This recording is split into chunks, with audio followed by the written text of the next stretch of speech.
Tapos na ako sa sundalo, sa kalapate naman. Ayoko talagang isulat pag ganito ang laman. Baka isipin pa nila sa kabila ng lahat, humihingi ng simpatsya para lang makaangat. May kalapating nag-alaga sa akin simulat sa pool. Napakaliit ko pa nun, mas maliit pa kay Dagul. Etong kalapate na to madalas lumilipad, naghahanap siya ng pagkain na pwede kong makagat. Madalas na mag-isa kaya naging matatag.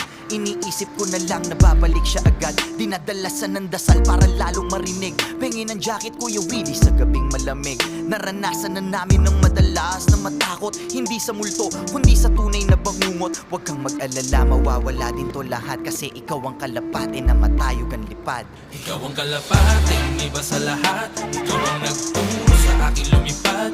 Ikaw ang kalapate, iba sa lahat. Ikaw ang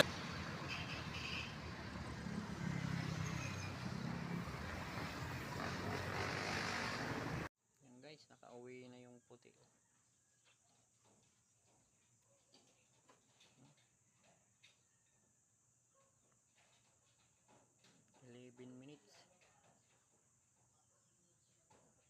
11 minutes lang nilipad niya yung 10 kilometers.